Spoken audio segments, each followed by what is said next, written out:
Mengapa teman-teman semua belajar tentang seni menyihir ini gitu ya? Ya, jadi gini, manusia itu dibanjiri. Ini alasan yang memang saya temukan juga gitu ya. Di era sekarang ngadepin ujian TA manajemen event. Oke, siap Kak Gira ya.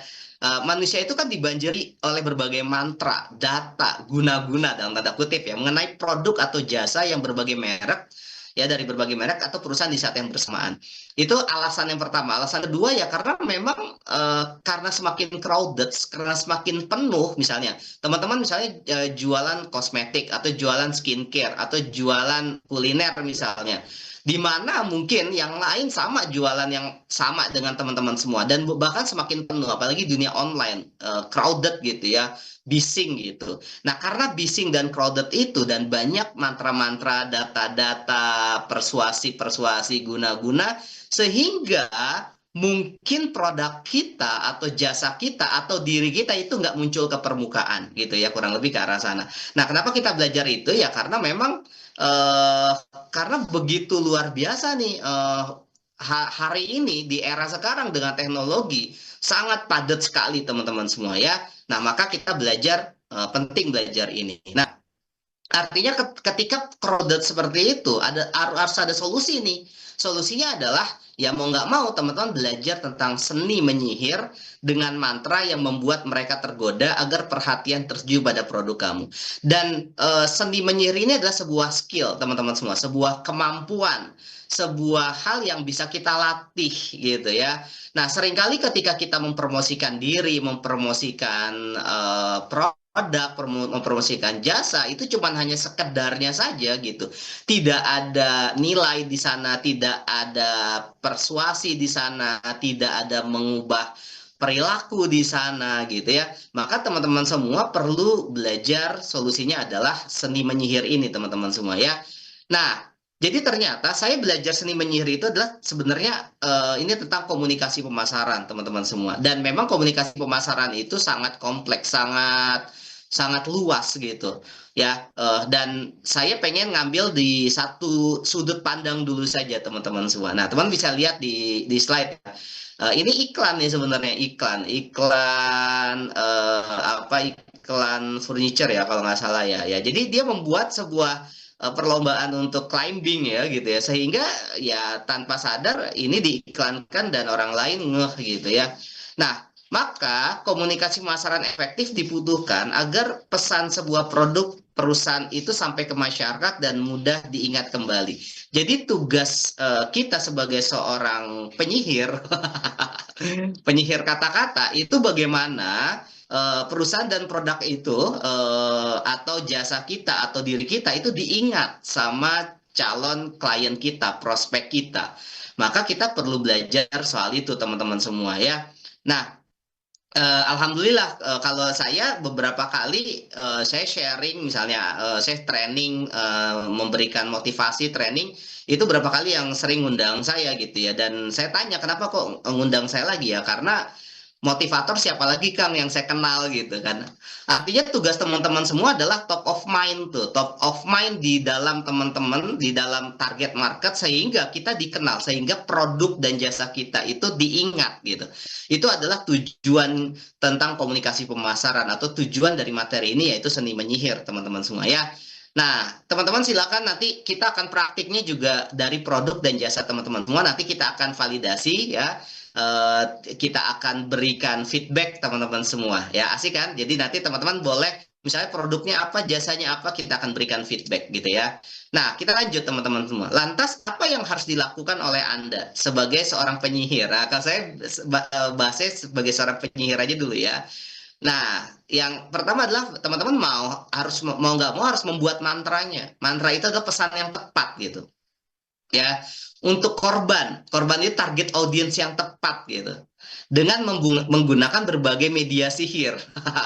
Itu bisa media sosial atau media tradisional sebenarnya ya, tapi kalau sekarang kan media sosial semakin luar biasa, beda dengan zaman tahun 90-an atau 80-an gitu ya, di mana media tradisional sangat mendominasi dan harganya jauh berkali-kali lipat dibandingkan media sosial.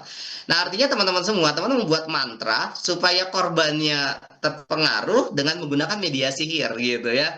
Nah, Kang, kok nggak enak banget sih target market kita disebut korban? Karena gini teman-teman semua ya. Jadi saya tuh belajar tentang dunia hitam, black magic dari guru saya itu. Beliau memandang tentang dunia perdukunan, memandang tentang dunia sihir dan sebagainya itu sangat ilmiah karena beliau ada penelitian-penelitiannya. Ya, beliau bilang seperti ini, move ke peserta pelatihan juga ya, termasuk saya waktu itu. Sebenarnya korban guna-guna itu tertarget gitu. Nggak semua orang bisa diguna-guna katanya gitu.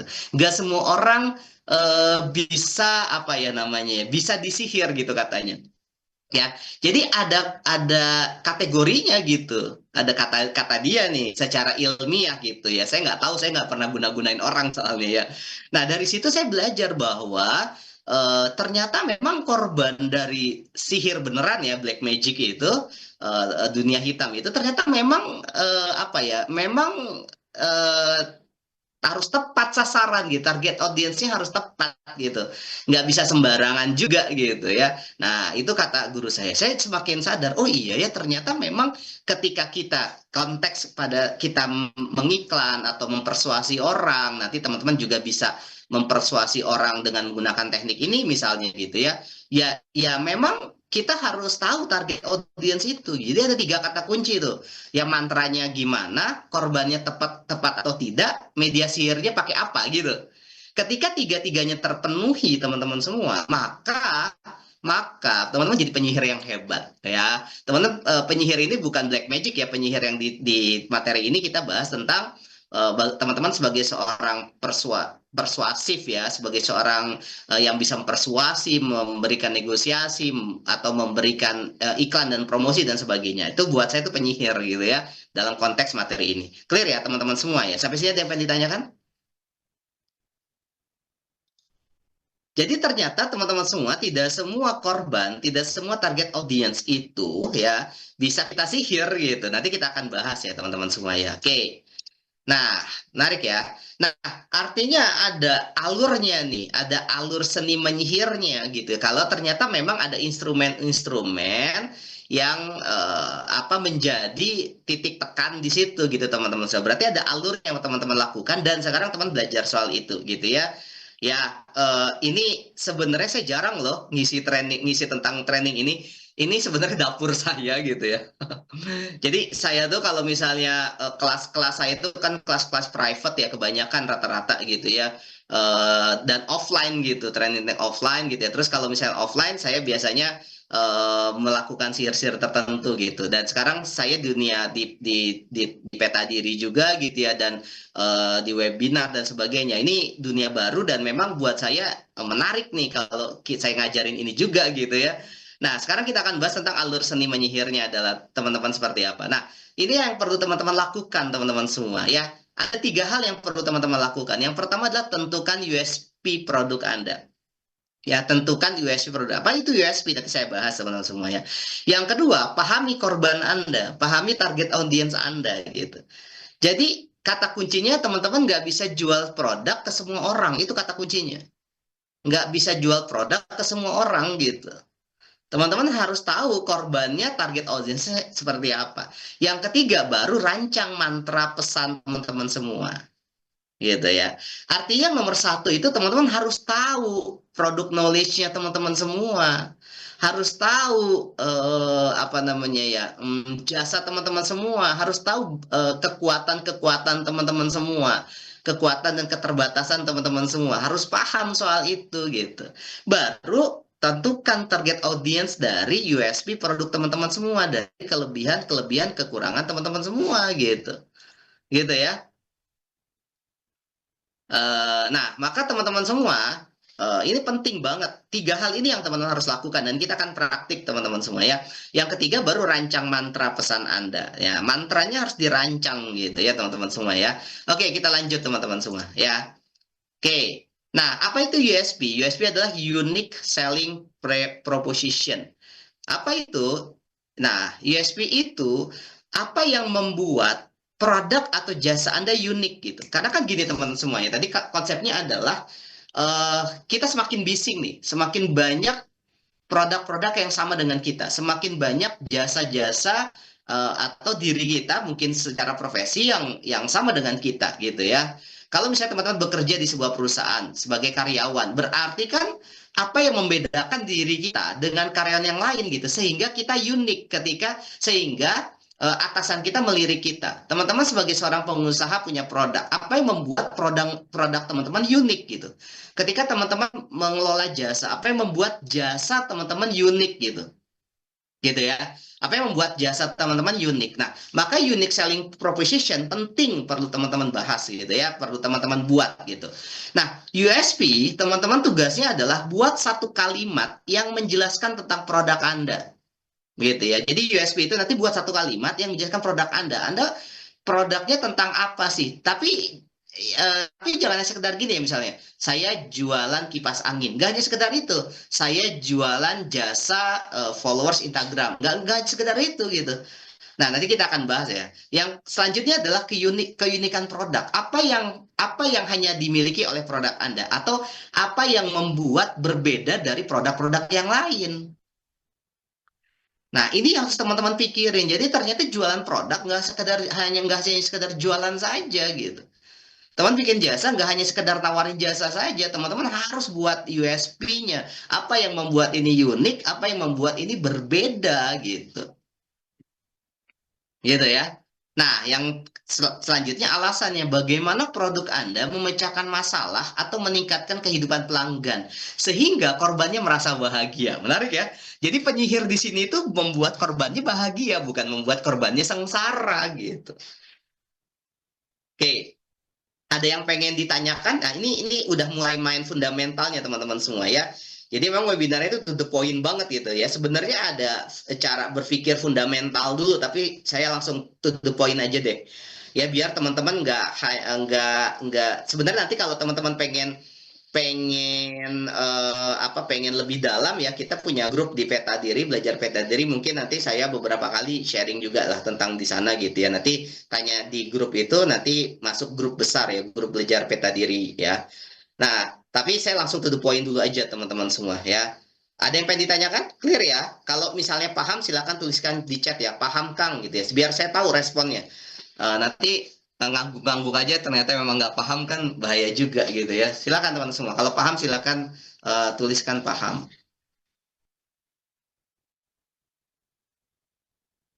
Kalau nggak paham, bagian mana yang nggak dipahami dan boleh ditanyakan langsung.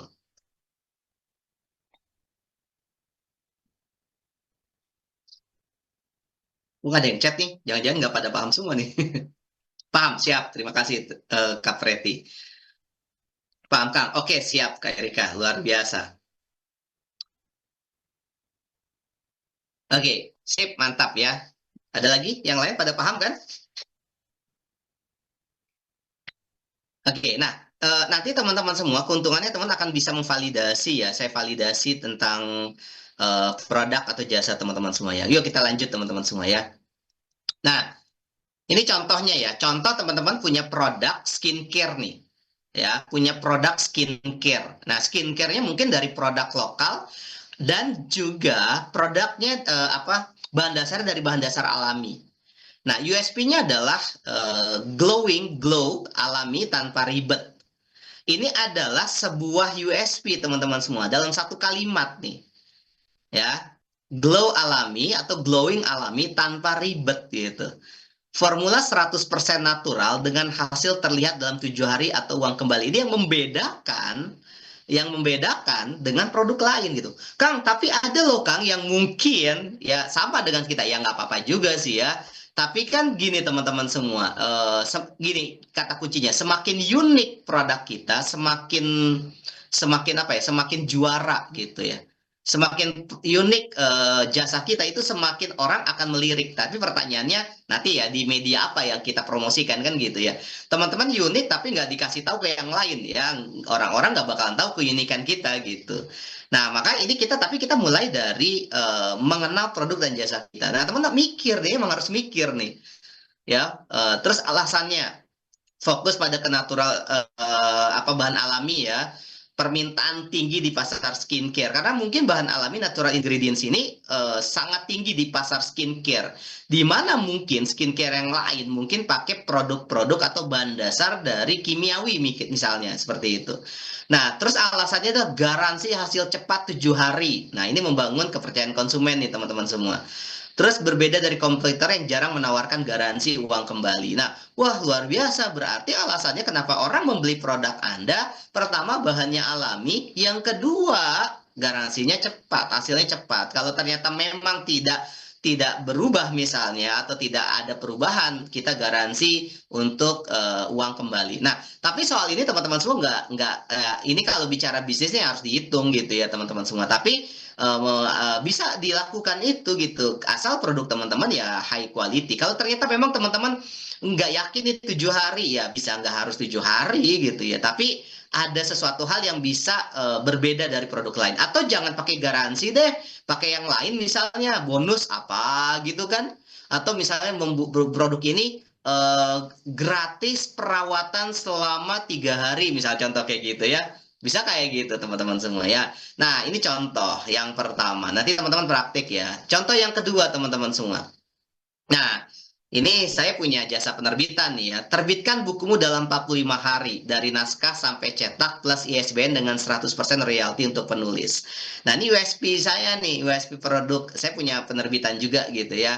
Nah, artinya saya menggunakan jasa ini salah satu kan di penerbitan saya ada produk-produk yang lain juga gitu ya. Alasannya kecepatan proses ya, kompetitor biasanya 3 sampai 6 bulan. Target penulis pemula yang ingin cepat launching misalnya. Semua keuntungan penjualan untuk penulisnya buku solo ya. Jadi ada buku solo, ada buku antologi. Kalau buku antologi memang lebih lama waktunya karena memang prosesnya bukan hanya satu penulis kan gitu. Tapi kalau buku solo kita bisa cepat gitu. Apalagi kalau yang nggak pakai ISBN, misalnya pakai IRJBN jauh lebih cepat gitu ya, misalnya kayak gitu teman-teman semua ya. Kalau pakai ISBN bisa 45 hari gitu, gitu teman-teman semua. Ini ada USP-nya, ada alasannya gitu. Ya USP apa yang dalam satu kalimat yang ya apa unique selling proposition-nya, terus apa yang membuat produk teman-teman berbeda, apa yang membuat jasa teman-teman berbeda. Clear ya? Oke. Selanjutnya, contoh misalnya teman-teman jualan kuliner kebab misalnya. Kebab premium nih contoh ya. Kebab street food dengan daging wagyu, rasakan mewah dalam setiap gigitan, harga mulai 25.000. Atau kebab rendah karbohidrat, bungkusnya dari sayuran. Contoh misalnya ya, mungkin teman-teman nggak punya kebab yang memang dagingnya high quality, tapi teman-teman semua punya bungkusannya dari sayuran gitu. Nah, itu kan USP. Jadi USP itu menekankan mana yang uniknya gitu, yang membuat produk atau jasa Anda unik gitu. Karena apa sih efeknya kalau kita nggak ketemu uniknya teman-teman semua? Produk kita akan dibandingkan dan kita akan murah-murahan harga gitu. Kita akan murah-murahan harga gitu teman-teman semua. Wah banting-bantingan harga. Karena kalau bisnis sudah banting-bantingan harga udah nggak bakalan masuk akal gitu ya. Kalau misalnya jasa masih boleh lah ya. Karena kan biaya operasionalnya kecenderungan nggak ada gitu ya. Misalnya ngadain apa namanya ya kelas gitu ya. Ya itu kan biaya personal nggak ada. Tapi kalau produk teman-teman skincare atau misalnya jualan buku gitu ya, atau jualan kebab itu kan ada biaya personal ya gitu. Nah kalau teman nggak tahu keunikan teman-teman semua, sehingga memangkas biaya personal, terus keuntungan teman-teman akan dikit gitu, akan sedikit. Karena bisnis itu ya tidak boleh untuk kita apa ya banting-bantingan harga sebenarnya. Kenapa kok orang-orang di luar sana banyak banting-bantingan harga? Karena mereka tidak punya USP gitu teman-teman semua. Ya. Nah, ini alasannya kombinasi premium ingredient dan harga terjangkau, positioning unik ya, street food tapi mewah gitu ya. Jadi konsepnya kebab street food gitu. Waktu itu ada sih ya apa harga bintang 5 rasa bintang 5 harga kaki 5. Itu apa sih namanya saya lupa tuh. Nah, itu ada restoran tuh. Itu sempat saya suka banget tuh ya. USP-nya keren banget gitu ya.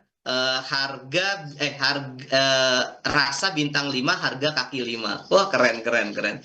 Ya, nah bisa dikaitkan dengan daging halal segar, dipotong tiap pagi. Ya, itu mungkin bisa jadi ya kalau misalnya target market teman-teman korban teman adalah muslim misalnya ya berarti memang harus disampaikan. ini dagingnya halal misalnya, contoh seperti itu, gitu ya. Oke, teman-teman semua. Eh, nah, oke, sebelumnya kita latihan dulu. Silakan teman-teman semua latihan. Nanti ada yang pengen share, Kang, saya produknya ini, gitu ya. Teman silakan tulis ya. Produknya ini, USB-nya kayak gini-gini, bener nggak gitu? Silakan teman-teman semua. Yang siap silakan. Nanti biar sih bisa saya validasi. Atau mau langsung ngobrol boleh gitu ya. Silakan teman-teman semua. Saya kasih waktu sekitar 3 menit untuk eh buat USB-nya teman-teman semua. Oke, saya coba lagi ya ini biar biar terlihat ya teman-teman semua ya. Oke, ini contoh. Silakan teman tulis.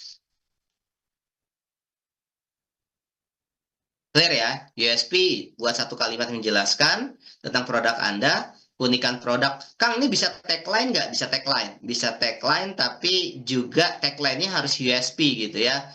Eh, terus keunikannya apa? Apa yang membuat produk Anda berbeda? Apa yang hanya dimiliki oleh produk Anda gitu kan? Alasannya, bagaimana produk Anda memecahkan masalah atau meningkatkan kehidupan pelanggan. Korbannya merasa bahagia. Nah, ini alasannya. Silakan teman-teman semua praktik dulu ya. Oke, ada yang pengen ditanyakan boleh teman-teman semua. Jualan apa nih? Ya, jadi nggak semua bisa, apa nggak semua produk. Kita harus tahu produk kita, produk knowledge harus paham betul gitu. Memang nih fase-fase kita mengenal, fase kita mengenal produk kita gitu. Oke, ada yang pengen sharing? Oke, kalau nggak ada, silakan nanti teman-teman semua ya bisa di grup juga ya. Oke, yang kedua adalah gini teman-teman semua. Ternyata produk jasa kita tuh nggak cocok untuk semua orang. Jadi gini, tidak ada satu produk pun, tidak ada satu jasa pun yang menyasar ke semua orang. Coba sebutin satu produk yang menyasar ke semua orang, teman-teman semua. Sebutin satu produk yang menyasar ke semua orang. Nggak ada. Apa misalnya? Coba sebutin satu produk yang bisa menyasar ke semua orang. Nggak ada. Semua pasti ada target marketnya. Semua pasti menyasar ke ke beberapa orang saja. Air mineral, Kang. Oke, air mineral yang kayak gimana nih? Kenapa air mineral tuh beda-beda? Itu punya target market masing-masing. Aqua. Terus ada apa yang di Prima Jasa tuh ya? Nah, itu target marketnya tuh buat orang-orang Prima Jasa gitu ya. Wah, ada Kak Erika nih misalnya. Keren nih, rahasia kulit glowing ala Eropa di klinik Anda. Wujudkan kulit sehat dan bercahaya dengan standar perawatan terbaik dari Dr. Spiller, skincare premium Jerman. Wah, keren. Kak Erika produknya berarti ini ya, klinik ya. USP, Ultimate Drink, minuman sehat alami tanpa ribet, khasiat langsung terasa. Oke, siap Kak Erika. Mantap, keren. Siap. Kapreti berarti jualan apa nih? Minuman ya? Berarti jualan minuman ya?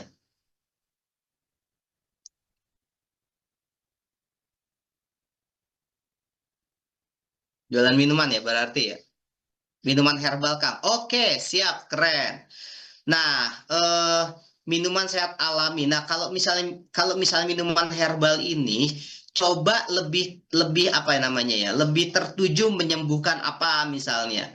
Contoh misalnya Ultimate Drink eh misalnya contoh ya, stroke lebih apa ya gitu. Misalnya sasarannya tentang stroke. Sasarannya buat orang-orang yang kena diabetes misalnya gitu. Kalau ternyata memang produknya menyembuhkan satu dua jenis penyakit misalnya kayak gitu. Atau hanya stamina saja, ya bisa minuman herbal stamina gitu. Oke, Kang, aku minta pendapat kalimat. Oke, saya akan ini ya.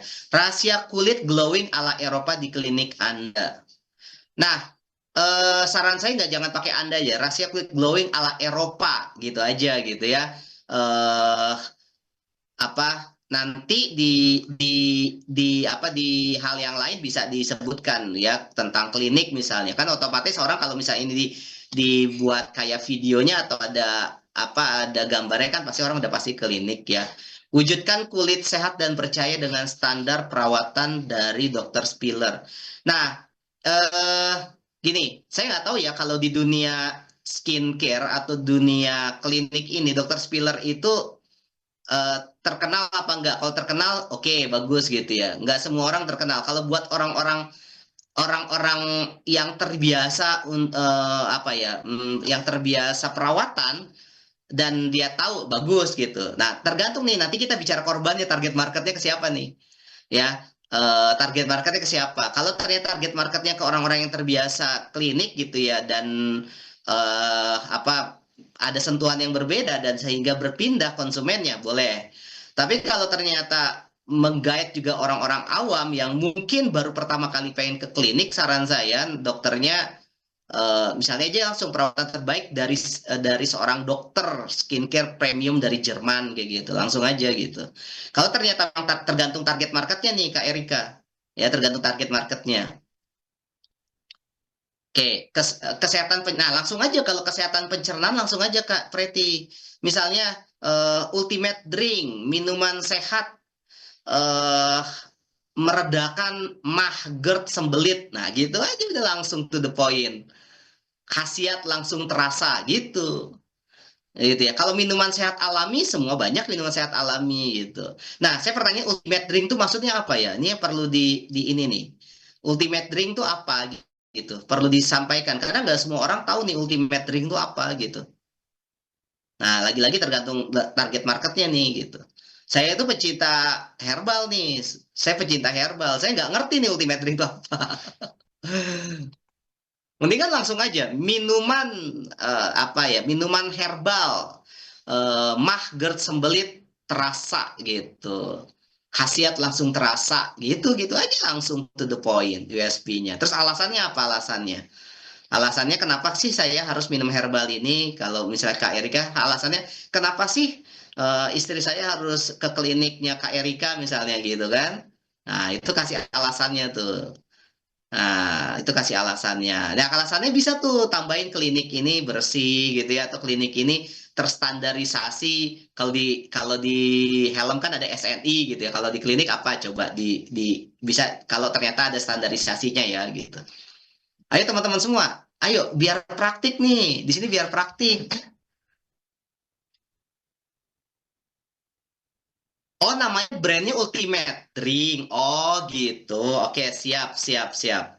Tapi kita ada beberapa varian untuk varian strong untuk vitalitas pria. Nah, gini teman-teman semua, setiap produk dengan varian yang banyak, sebaiknya USP-nya beda-beda tuh. Jangan disamain gitu.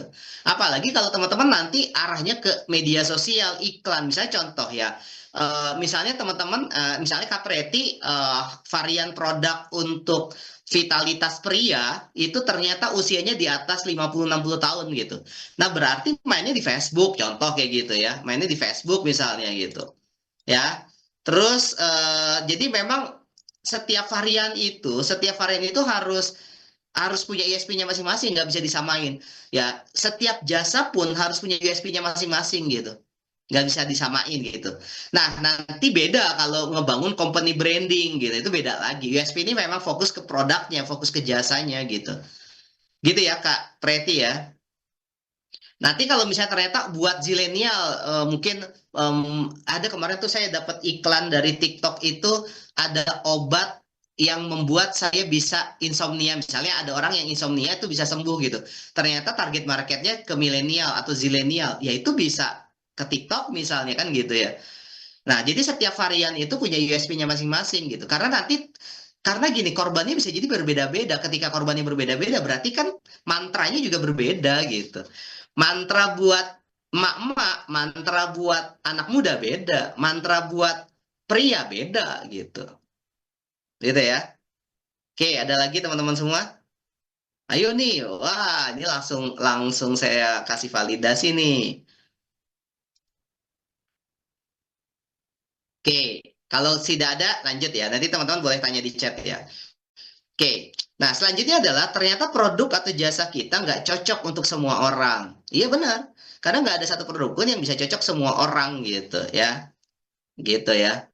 Oke, air putih misalnya, air mineral gitu nggak semua orang yang kalau misalnya dia apa punya penyakit yang misalnya oh beser gitu kencing banget dia harus pakai bukan air mineral bisa jadi kan dia nggak cocok di situ misalnya contoh kayak gitu ya teman-teman semua ya. Oke, lanjut. Nah, ternyata produk atau jasa kita hanya memuaskan orang-orang tertentu saja, teman-teman semua. Jadi, produk atau jasa kita hanya memuaskan orang-orang tertentu saja. Oh, ya, saya ingat air mineral tuh saya kemarin ada teman saya dia jualan air mineral apa ya? Aduh, saya lupa lagi namanya. Terus saya tanya gitu ya, saya tanya gini, apa yang membedakan air mineral kamu dengan air mineral yang sudah ada gitu ya? Dia itu jawabannya target market dia ke warung-warung gitu ya.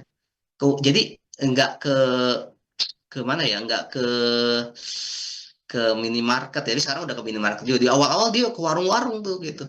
Karena dia pengen nyasar ke ibu-ibu ya kalau nggak salah ya. Saya lupa tuh waktu itu. Saya lupa nama brandnya apa tuh. Jadi target market. Jadi memang produk gini, kalau kalau dia nyasar ke semua orang, bisa dipastikan produknya tidak terkenal. Gitu teman semua. Karena era sekarang itu ya semakin segmen itu semakin bagus. Semakin tersegmen produk kita itu semakin bagus. Justru semakin umum itu semakin nggak bagus teman-teman semua. Semakin umum semakin nggak bagus gitu. Gitu ya. Nah ini yang membuat akhirnya kita harus tahu USP kita. Oke kita lanjut teman-teman semua. Nah ini karena tadi konsepnya adalah setiap produk tidak bisa untuk semua orang, maka nah ini kita akan lihat analoginya. Siapa yang akan nongkrong di sini? Nah, Starbucks sama warung kopi. Kan beda-beda segmennya kan. Segmen yang di Starbucks sama segmen yang di warung kopi beda gitu. Atau siapa yang menjadi pembeli di sini? KFC sama ayam goreng ini. Kan berbeda-beda gitu ya. Karena segmennya beda gitu. Siapa yang membeli mobil ini? Mercy atau mobilnya seperti ini? Kan beda-beda segmennya gitu. Ya adik saya tuh suka mobil-mobil yang jadul-jadul ya. Jadi kalau ada mobil jadul tuh dia ngomong, wah ini keren nih, ah ini gitu ya. Saya emang nggak suka sih maksudnya. Ya udah ya yain aja gitu ya. Nah dia bakalan tertarik ketika ada iklan mobil-mobil jadul gitu. Gitu ya teman-teman semua ya.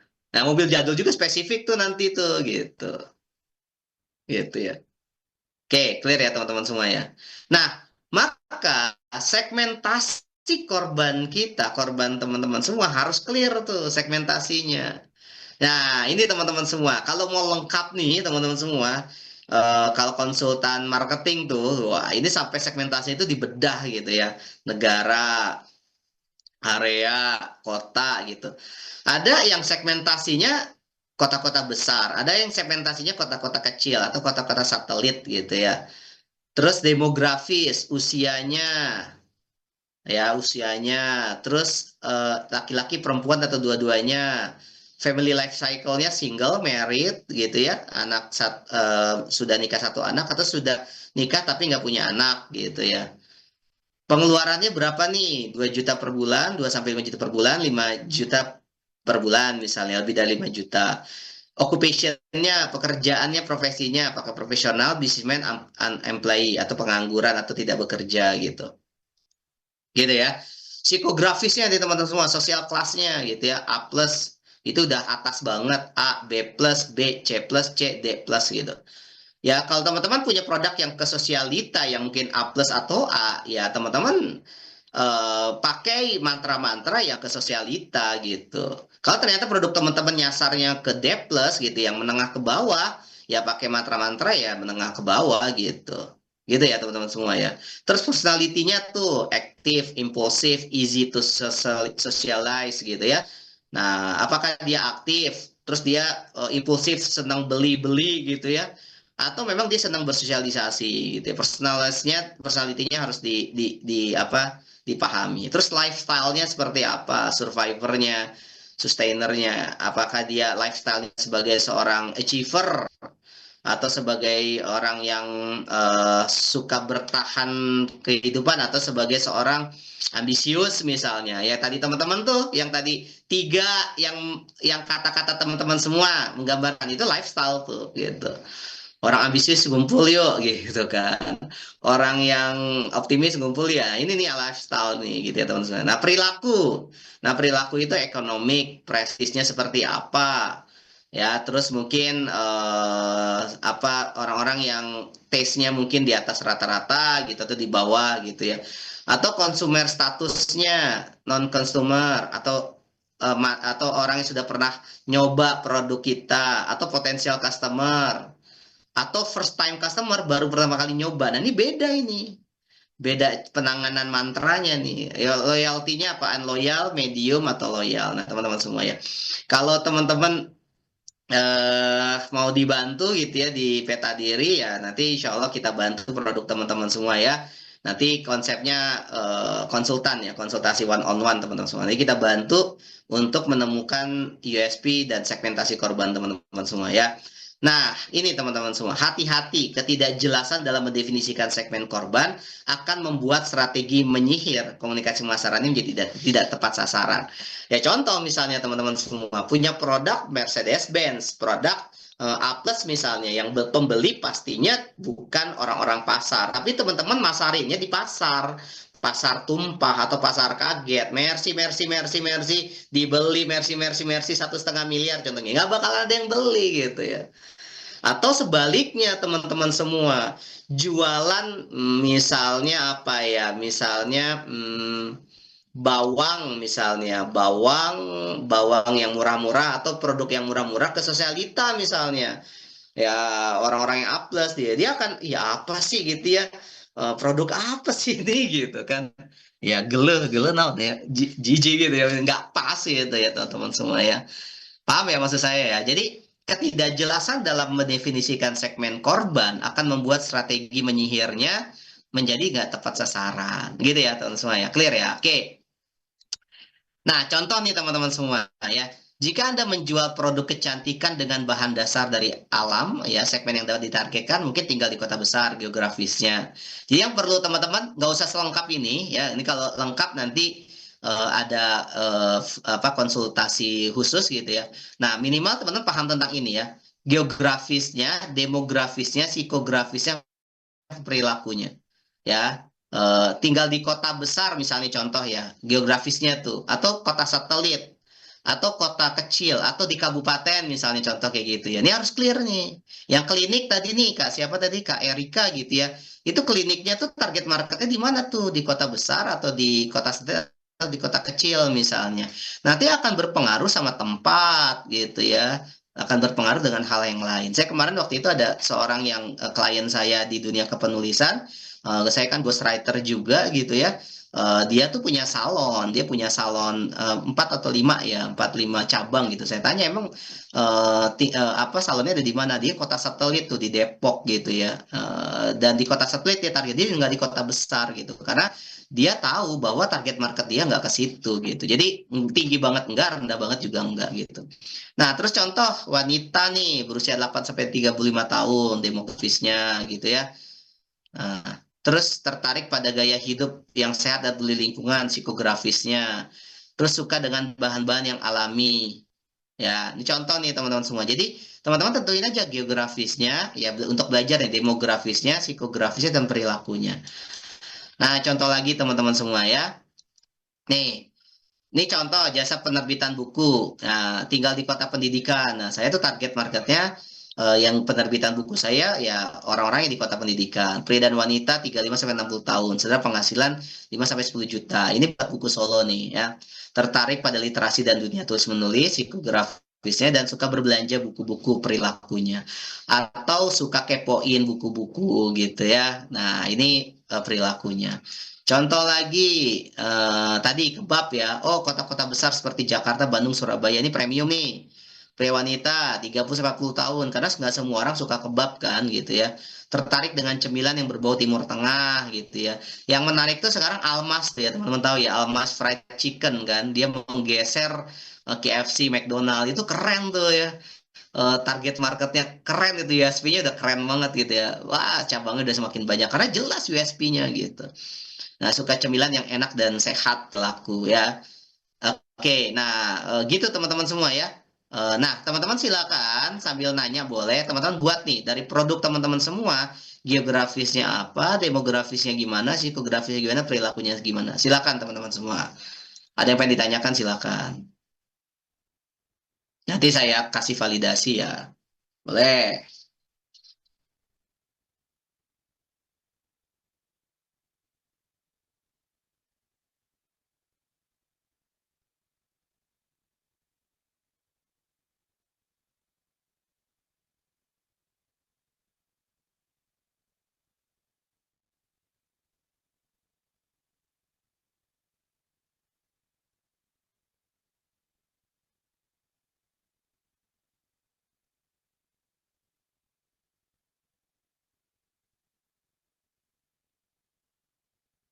Boleh chat di sini nanti teman-teman semua. Praktek kita, enaknya praktek kan.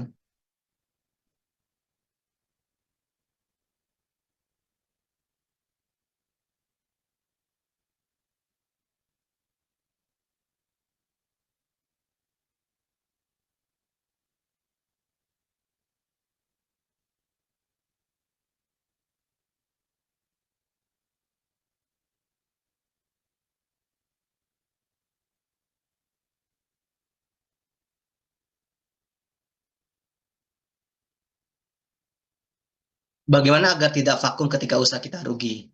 Hah? Bagaimana agar kita tidak vakum ketika usaha kita rugi? Ya jalan aja terus, Riz. Ya jalan terus lakukan ya tadi di USP-nya, usahanya apa, tentukan USP-nya gitu. Seringkali tuh kita buat usaha tapi nggak tahu produk kita, nggak tahu USP kita, sehingga ya jual sekenanya gitu ya. Yang penting ada yang beli ya nggak apa-apa sih kalau kebutuhannya mendesak gitu ya. Tapi kalau pengen bertumbuh scale up ya perlu tahu USP-nya gitu.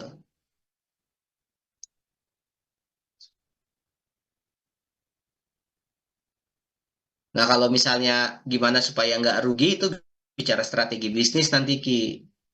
Rizky ya, strategi bisnis tuh Rizky. Apakah strategi bisnis ini eh, apa sesuai? Tapi kan strategi bisnis juga kan salah satunya ditentukan oleh yang saya bahas sekarang gitu, USP-nya, terus target marketnya, korban seperti apa gitu kan.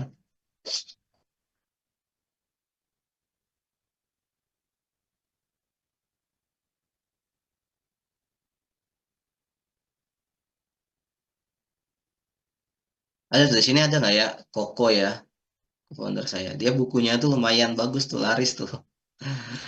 Ya saya USP-nya bagus pas gitu USP-nya.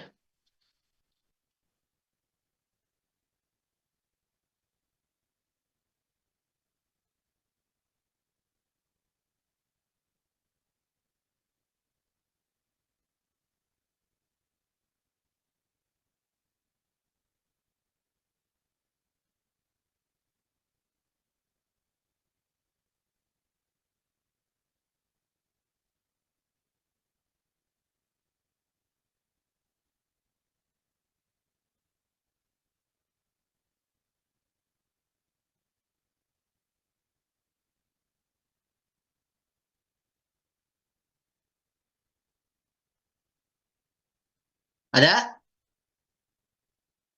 Sudah?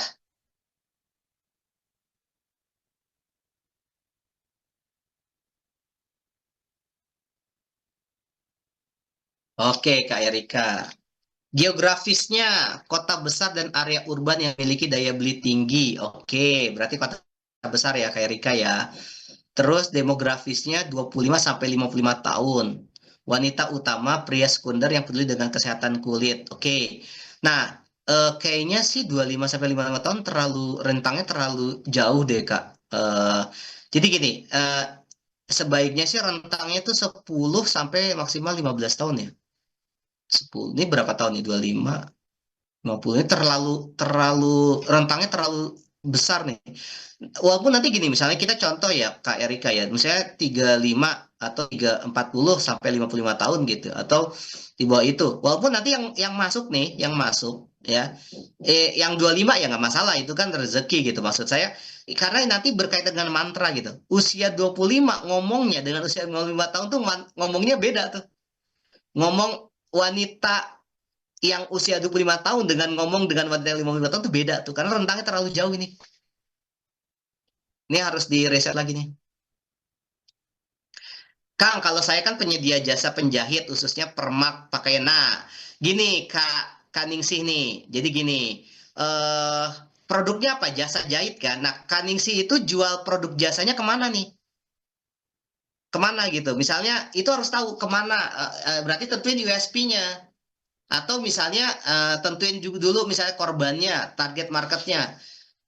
Oh, sekitar rumah misalnya. Pakai online nggak? Kalau nggak pakai online berarti sekitar rumah. Nah, sekitar rumah itu apa demografisnya seperti apa, terus perilakunya seperti apa, usianya berapa. Misalnya yang gunain jasa menjahitnya Kak Ningsih itu usia berapa? Banyak kan laki-laki atau perempuan? Gitu loh. Terus nanti tentukan USP-nya. USP-nya bisa gini, apa yang membedakan jasa jahit Kak Ningsih dengan yang lain sehingga orang lebih tertarik dengan eh, apa jasa jahitnya Kang Ningsih gitu.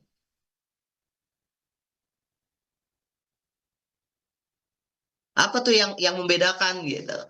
Misalnya contoh nih ya, eh bisa revisi 2 kali contoh misalnya. Ketika nggak nyaman bisa direvisi 2 kali misalnya. Atau misalnya dari segi waktu, durasi, hanya seminggu pengerjaan. Saya nggak tahu ya durasi yang paling normal dan cepat seperti apa ya. Contoh aja nih ya. Mungkin mungkin seminggu lebih cepat gitu. Yang lain mungkin 2 minggu, kan sih seminggu misalnya contoh gitu ya. Kemarin ada tuh ya, saya waktu itu ketemu sama bengkel, bukan bengkel ya, cuci mobil. Cuci mobil, yang nyuci mobil itu bukan laki-laki, tapi perempuan-perempuan cantik tuh. Luar biasa tuh, banyak tuh. Target market dia adalah laki-laki. Akhirnya laki-laki pada ngetem di situ. Bahaya juga sih ya, cuman apa ya, ya itu kan strategi marketing sebenarnya gitu. Nah, kan isi gitu apa tuh misalnya, atau dari segi tempat misalnya, tempatnya homey gitu kan. Atau mungkin, nah nanti USP-nya apa tuh? Jasa jahit hitungan hari, contoh gitu ya. Eh, Baju Anda bagus seketika, contoh gitu aja ya, misalnya gitu. Nah, itu nanti di plang-plang itu tuh diinin kan yang si USP-nya disampaikan, di delivery gitu.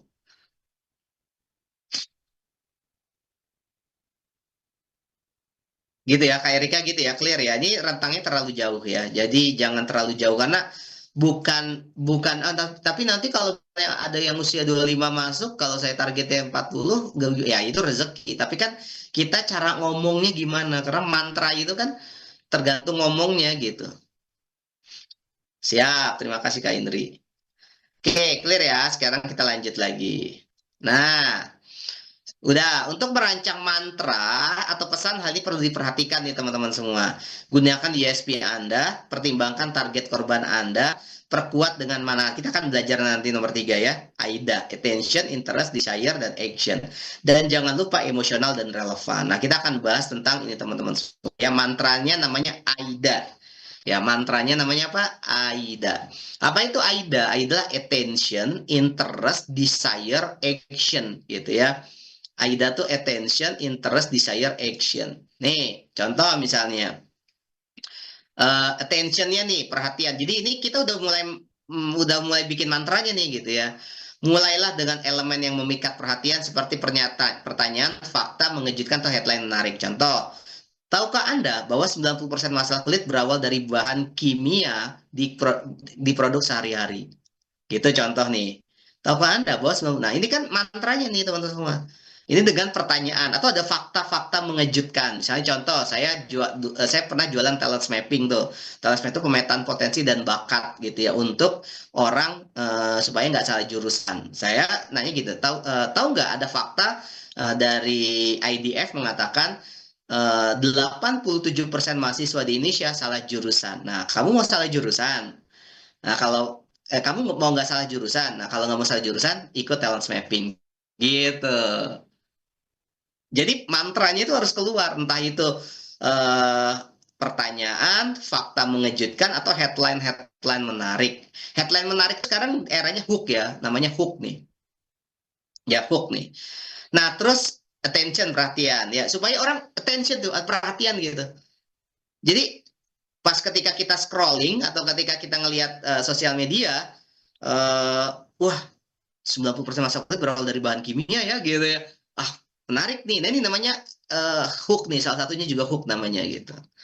Nah, terus setelah itu interest, minat. Jelaskan manfaat atau solusi yang Anda tawarkan produknya. Contoh, produk kami terbuat dari bahan alami yang melindungi kulit Anda sepanjang hari gitu. Nah, jelaskan minatnya. Minatnya dapat dari mana? Dari alasan tadi itu, dari USP-nya tadi gitu.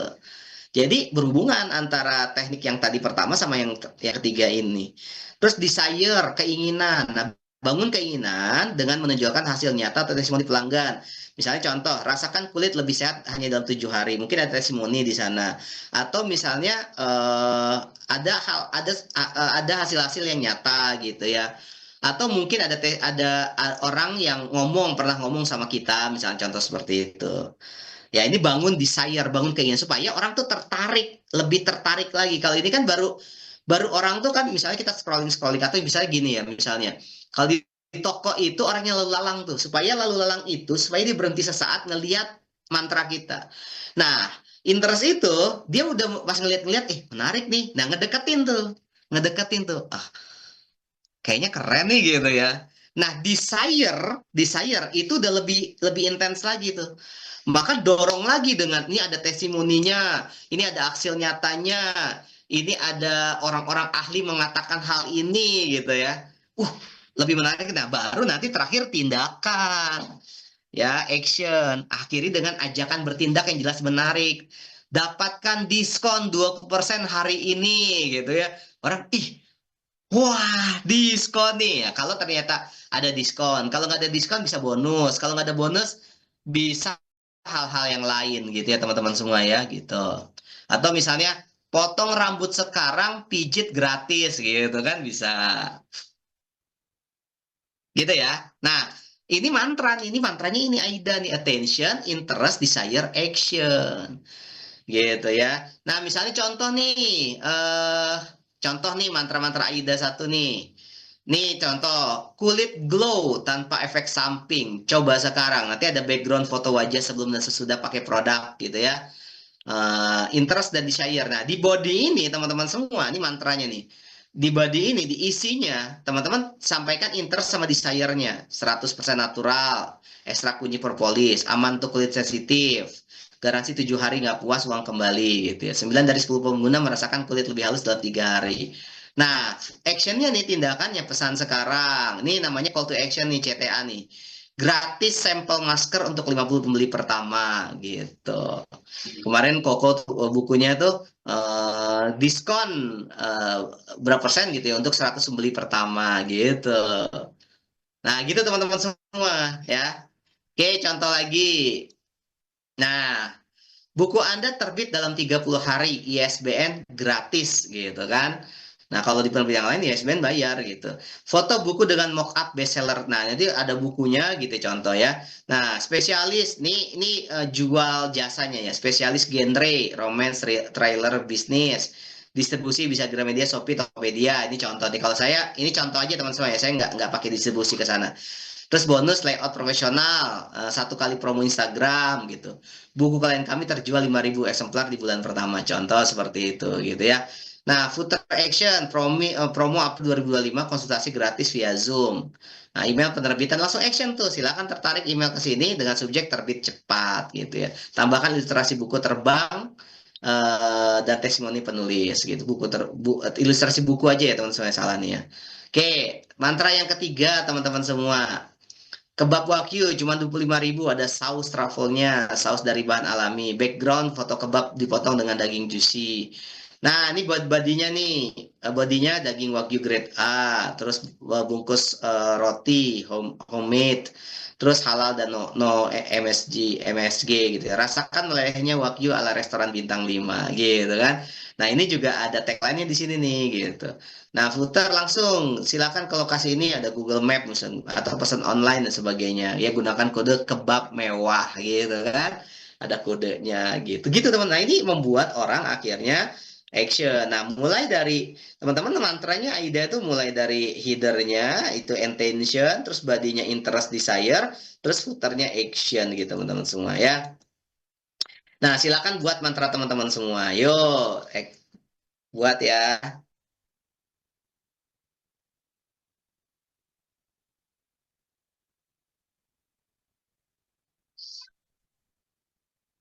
Nah, teman-teman untuk buat mantra ini saya kasih tantangan nih, kasih challenge-nya ya. Challenge-nya adalah bagi teman-teman yang dapat nih door prize, ada buku dari saya dan buku dari Kang Hendy, ada dua pemenang teman-teman semua ya. Yaitu silakan Anda buat flyer atau feed produk dan jasa Anda, entah gambar atau videonya terserah. Lalu captionnya tulis mantra Anda. Ya mantra yang tadi ya, headline-nya, body-nya, sama action-nya seperti apa. Lalu tag Instagram kami di Peta Diri ID dan Kang Mufti ya.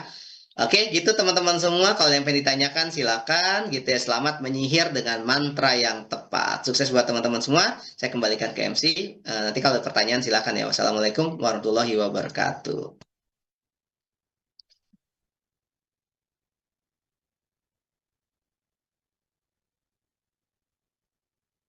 Oke, Silakan, Teh Indri.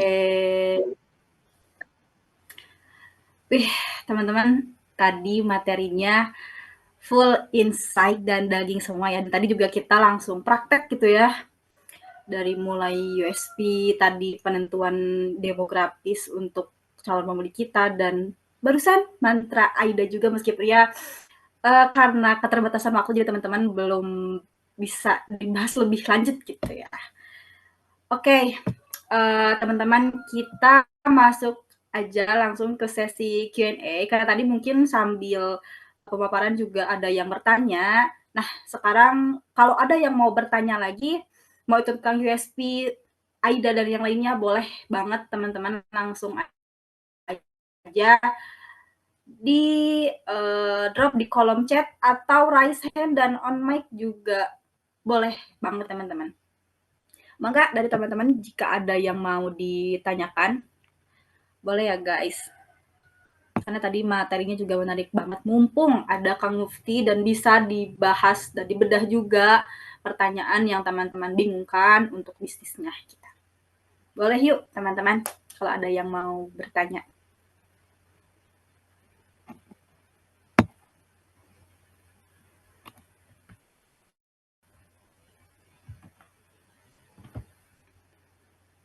Apakah teman-teman mungkin sedang mengetikah atau wah ternyata sudah tidak ada lagi yang perlu ditanyakan atau gimana nih? Boleh Nah, yuk mungkin guys saya kalau tambahin ada ya yang mau Indri ya. bertanya. Jadi gini teman semua. eh jadi memang sebenarnya dengan adanya AI ChatGPT itu teman-teman memudahkan lah ya bikin mantra-mantra itu. Tapi banyak orang yang ketika akhirnya mereka plak-plak tuh. Plak-plaknya dari ChatGPT itu, dari AI itu langsung aja di copy paste, langsung di delivery gitu. Padahal mungkin bisa jadi itu nggak tepat dari produknya atau USP-nya, atau teman-teman nggak kenal produk knowledge-nya gitu ya. Nah, maka teman-teman semua perlu ketika teman-teman dibikin promnya, terus teman-teman harus evaluasi lagi. Benar-benar harus tahu produk knowledge-nya, benar-benar harus tahu jasa teman-teman semua, USP teman-teman semua, apakah mewakili atau tidak gitu. Gitu ya teman semua. Nah, maka penting sekali itu untuk riset ya. Mungkin ada riset di sana, mungkin ada apa namanya ya, pemahaman lebih dalam tentang produk atau jasanya gitu. Atau bisa jadi langsung ketemu, bisa jadi butuh berbulan-bulan gitu ya. Oke, gitu sih sebenarnya tambahan dari saya ya. Oke, yuk teman-teman.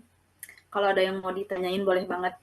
Sambil nunggu kali ya, aku juga sebenarnya mau tanya gitu ya ke Kang Mufti. Karena Ya, aku gitu ya, sebagai Gen Z tadi Kang Mufti udah mention juga, sekarang tuh semuanya serba AI gitu ya, apa-apa AI. Bahkan kalau sekarang tuh bahkan bikin konten aja bisa pakai AI gitu. Nah, menurut Kang Mufti sendiri itu jadi ancaman gak sih atau malah keuntungan buat bisnis, mau itu di era sekarang ataupun nanti ke depannya gitu, ada dengan adanya AI ini? oke. Siap tuh, kucing siapa itu? Kucingnya Indri ya. Oke, nah ini menarik tentang AI ya. Jadi gini, konsepnya AI itu nggak bisa menggantikan manusia. Konsepnya gitu. AI itu nggak selamanya nggak bakal ganti manusia. Tapi ada tapinya nih. Yang bisa gantiin kita adalah orang yang ahli pakai AI. Apa maksud saya? Yang bisa gantiin kita adalah orang yang ahli pakai AI. Itu yang bisa gantiin kita.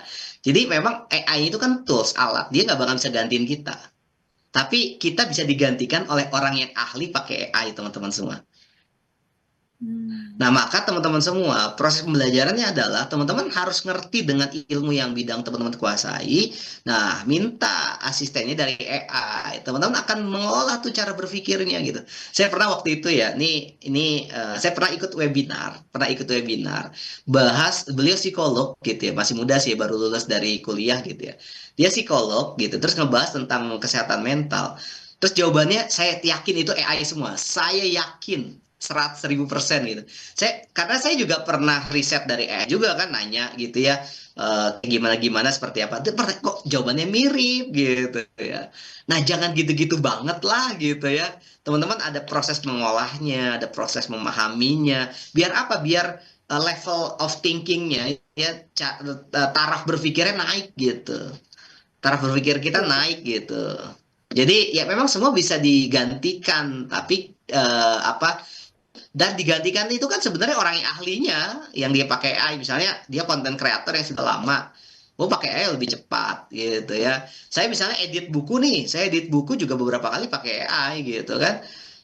Jadi dua nih, kalau ternyata saya dua level tuh ya, si orang manusianya dengan AI gitu. Itu lebih lebih cepat gitu misalnya. Atau teman-teman bikin konten pakai, ya itu nggak apa-apa sih gitu.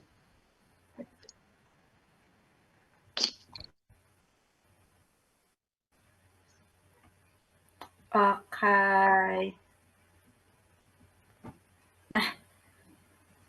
Ada tuh Kang dari Padai di kolom chat bertanya. Mungkin aku bacain ya. Kang, apa itu AI? Saya kurang mengerti dan apakah ada manfaatnya buat usaha kita? Kalau ada, bagaimana sih memanfaatkannya secara optimal? Boleh? Mangga Kang Oke. Lutfi. Jadi gini, AI itu kan artificial intelligence ya. Jadi sebuah eh, mesin ya, mesin yang bisa mengerjakan banyak hal lah ya, bisa membantu kita di sisi banyak kehidupan gitu ya, atau karir dan sebagainya.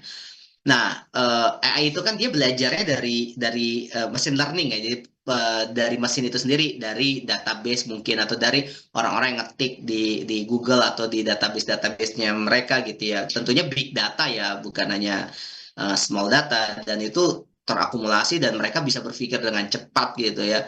Nah, pertanyaannya apakah ada manfaatnya buat usaha kita? Banget ada gitu ya. Kalau ngerti, kalau paham bagaimana memanfaatkannya. Nah, banyak orang yang akhirnya gunain AI itu cuma hanya hal yang remeh-temeh gitu ya. Misalnya contoh, saya juga pernah sih gunain remeh-temeh, cuman pengen penasaran aja AI itu jawabannya apa sih gitu kan. Ada kemarin saya wawancara, ada tuh Cadipa tuh gitu ya, orang Cadipa karyawan gitu ya.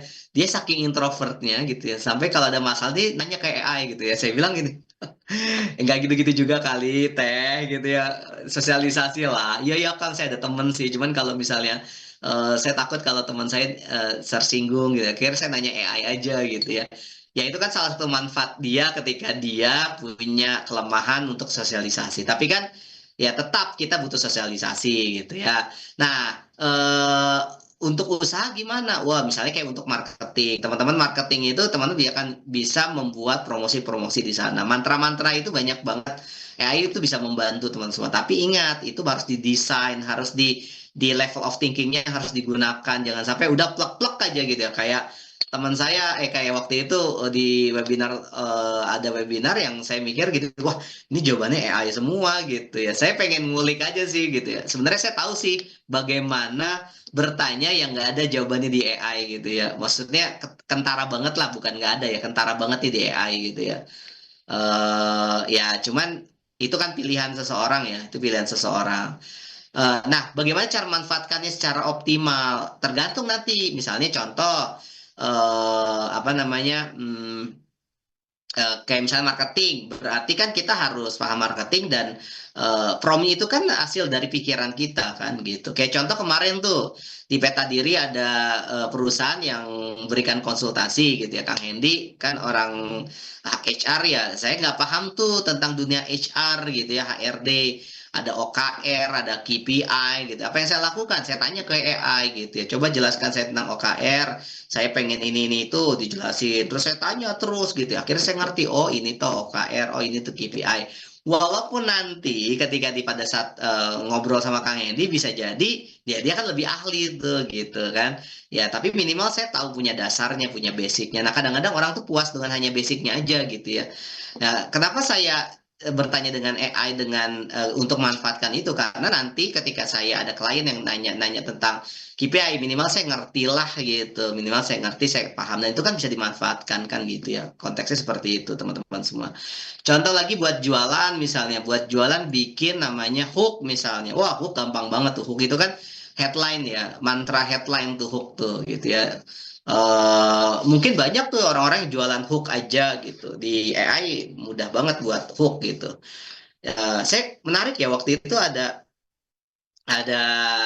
saya pernah waktu itu ada seseorang yang dia kerja sama saya. Terus saya suruh suruh bikin ini. Coba deh kamu bikin copywriting deh gitu. Udah ada AI waktu itu ya. Aduh Kang, gimana ya bikin copywriting ini ya? Ah, kamu masih nanya gimana? Kamu pengen masih nanya gimana gitu ya? Waduh, bahaya juga ya. Karena semua ada tersedia di sana. Tapi perlu penting yang kita pahami adalah tetap level of thinking kita dijaga. Ketika kita tanya, kita memanfaatkan AI, ya cara berpikir kita harus diasah terus gitu. Karena itu yang membuat bahasa learning ya, learning mesinnya dengan bahasa manusia itu berbeda gitu. Perlu apa namanya? Perlu dipelajari lebih lanjut lah soal soal bahasa kitanya gitu ya. Terus kita juga perlu mengupgrade kualitas diri kita. Gitu paling Kang Dai.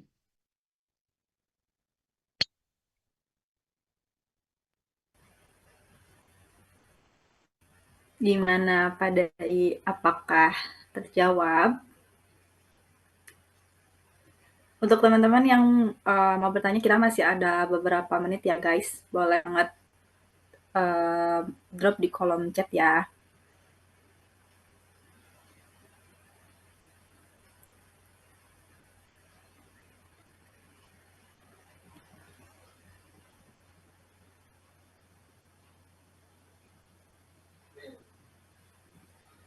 Oh, foto nanti ya, jangan lupa ya. Indri. Siap. Oke, guys, apakah ada yang mau bertanya kembali? Kang punya tips buat riset pasar nggak? Apa produknya? Harus tahu produknya. Gini, riset pasar itu kadang-kadang ya kita kita rumit-rumit gitu ya. Riset tuh apa ya namanya? Wah, pikirnya yang besar. Padahal gini loh, Sob. Riset pasar yang paling simpel adalah gini. Tanya 10 orang, teman kamu, sahabat kamu, tentang produk kamu, udah gitu aja. Itu riset pasar tuh. Ini 10 orang nih, 10 orang. Misalnya kamu punya produk, misalnya produk minuman gitu ya. Nih coba minumannya, terus minumannya coba. Terus 10 orang nih, gitu ya. Oke, dia usianya berapa? Tanya usianya berapa. Terus tadi tuh geografis apa usia, terus apa perilakunya apa, dia sukanya apa, tulis. Terus gimana menurut kamu produk minuman ini? Catat, rekam. Nah, itu kan riset. Riset kan simpel itu sebenarnya. Terus atau misalnya teman bikin Google Form gitu ya, Google Form, lo punya produk nih, punya jasa nih, misalnya kirim, jebret gitu ya, kirim gitu ya. Nah, terus riset tuh, ya misalnya punya produk apa contohnya buku gitu, atau misalnya punya pengen pengen launching buku misalnya, tanya sebar tuh ke teman-teman saya pengen launching buku nih gitu ya. Kira-kira bukunya yang bagus apa ya gitu kan? Atau judul temanya bagus apa gitu. Nah, kayak kemarin tuh saya bikin buku antologi tuh ya. Kemarin bikin buku antologi eh, Pak Menteri ini pendidikan versi kami. Jadi buku antologi itu buku bareng-bareng. Jadi nulisnya bareng-bareng. Satu riset pasarnya itu di grup saya sendiri, yang grup saya kan punya gerakan Wisnu bersama dan berbagi inspirasi, saya punya di situ gitu ya. Saya bikin grup di situ, bikin grup di situ, saya punya grup di situ. Saya tanya aja, saya stimulus tuh teman-teman semua, apa sih versi pendidikan buat teman-teman semua? Banyak, wah gitu ya. Saya riset tuh, oh berarti bagus juga ya kalau nulis buku antologi tentang ini ya, karena karena mereka tuh bergairah untuk menulis dan menjelaskan gitu. Akhirnya saya buka tuh grup baru untuk nulis. Oh, 100 orang yang daftar waktu itu gitu. Mereka nulis bareng gitu ya, nulis saya ajarin dan sebagainya. Ini waktunya 14 hari mereka lagi nulis gitu. Nah, riset pasar tuh simpel sih sebenarnya. gitu. Nah, kalau mau lebih yang luas lagi ya teman-teman bisa pakai Google Analytics gitu ya. Nah, saya nggak bisa jelasin di sini ya, panjang soalnya. Bisa pakai Google Analytics gitu ya, bisa pakai sosial media, TikTok juga bisa gitu ya, pakai Instagram juga bisa gitu. Bisa kok. Riset itu seperti itu konsepnya. Oh, gimana kalian? Jadi untuk riset, betul banget tadi kata Kang Mufti, itu bisa dari orang-orang terdekat kita dulu. Kenapa harus yang jauh kalau ada yang dekat gitu. Sih. Oke, teman-teman, ada lagi kah yang mau bertanya?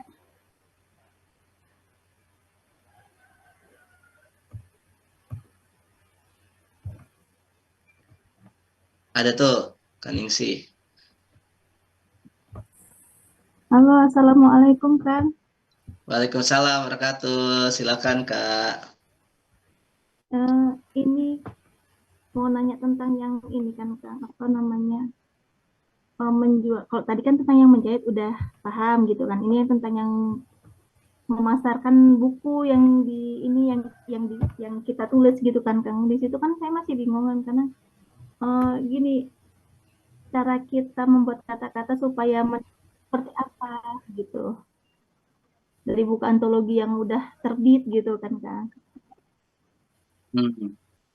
Ya, tadi mulai dari USP dulu aja gitu. Mulai dari USP gitu ya.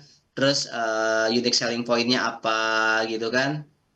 Terus apa sih apa yang membedakan buku ini dari buku yang lain gitu. Sebenarnya kalau buku antologi ya Kak Ningsi ya eh, kurang menggigit sih dibandingkan buku-buku solo. Kalau buku solo itu akan jadi apa ya? Akan jadi bebas kita membuat USP-nya gitu. Karena buku antologi itu kan sebenarnya targetnya adalah orang-orang yang pengen belajar untuk nulis, nulis dan nerbitin buku ya gitu ya. Jadi yang ngebeli atau yang ngejual itu ya di sekitar si penulisnya aja gitu. Tapi kalau buku solo, belajar dari Koko deh, buku solo deh. Koko belajar deh, keren banget dia gitu ya. Dia bikin SP-nya, terus apa yang membedakan buku ini dengan yang lain gitu. Dia promosinya benar-benar tertarget, dia ke zilenial kan, dia live terus di TikTok gitu kan. Terus di belakangnya itu ada bukunya dia kan, dibikin bukunya dia gitu. Gitu.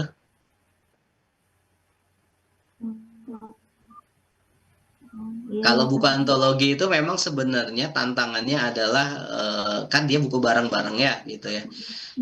Bisa jadi gini, tulisan misalnya tuliskan di sini, tuliskan di sini.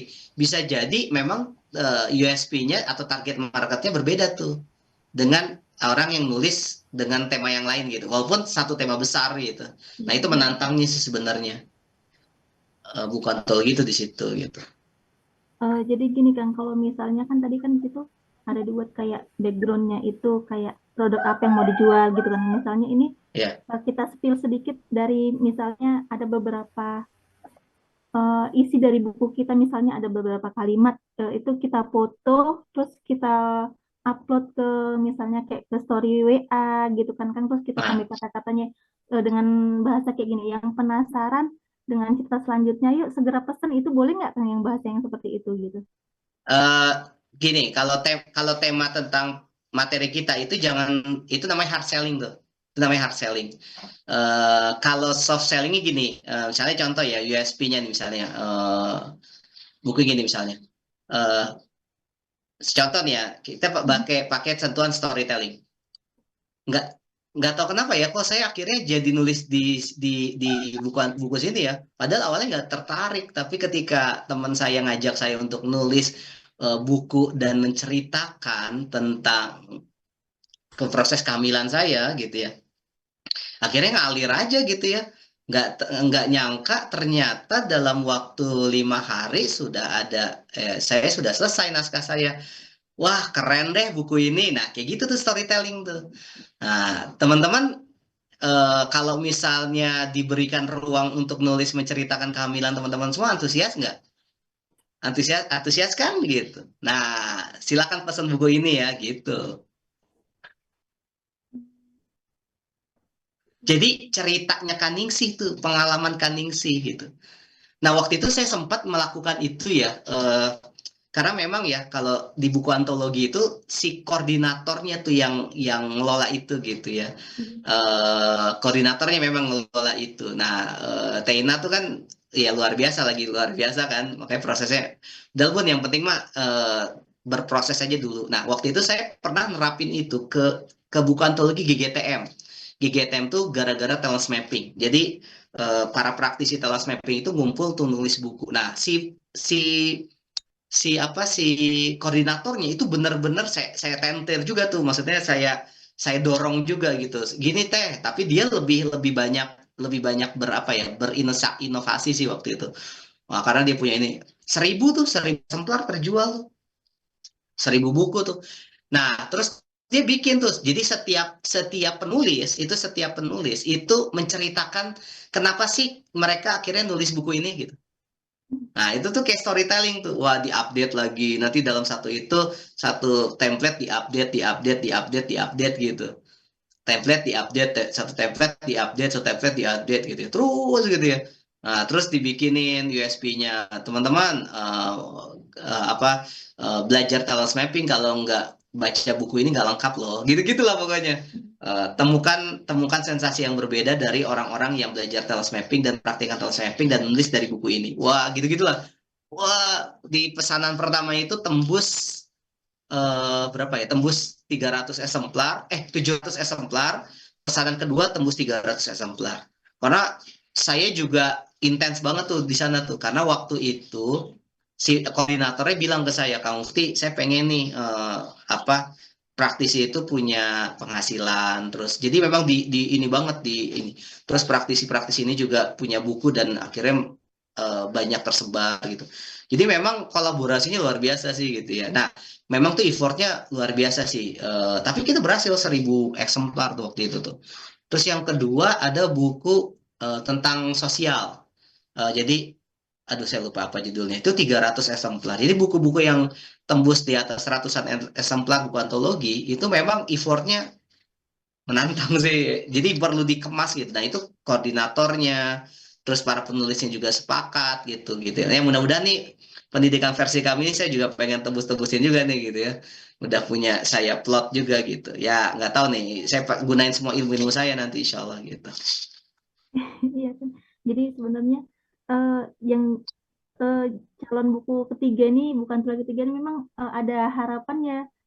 Gini kan, mudah-mudahan dari yang buku antologi ketiga ini nanti ya bisa dibilang best seller gitu, ibaratnya dari buku yang lain kan.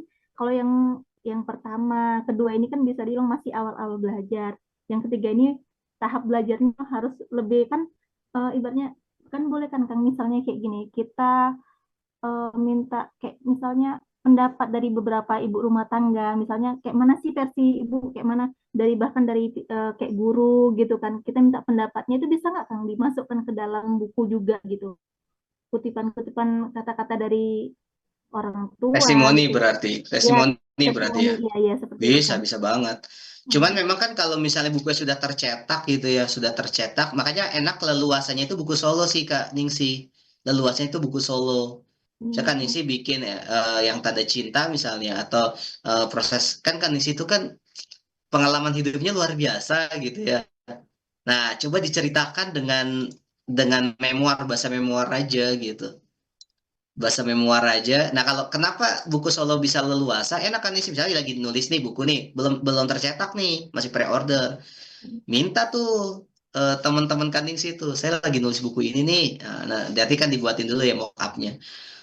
Ini dong, kasih testimoni dong, gitu misalnya. Atau apa sih pendapat kamu tentang aku gitu ya, supaya menguatkan buku ini. Gitu-gitu. Nah, itu tuh akan lebih lebih bisa leluasa gitu. Kalau buat antologi itu kan bareng-bareng gitu ya, barang-barang yang memang eh, apa yang terus setiap nulis itu kan punya target market masing-masing kan, punya punya USB-nya masing-masing akhirnya gitu. Itu nyatuin USB itu tuh di buku antologi berat, kecuali kalau misalnya kayak tadi ya, satu komunitas, satu tema besar, itu komunitas yang memang kita dorong gitu untuk blow up gitu, gitu-gitulah. Ya Kang, terima kasih penjelasannya Kang. Siap kan Mudah-mudahan sih. pelan-pelan nanti bisa. Ini masih belajar dulu. Memang kan dibilang kok kapan buku solonya Kak, cepet aku udah mau launching nih Kak, kapan gitu dia. Jadi sabar gitu. Ya, terima kasih Ya, ya, Kang. oke, sama-sama.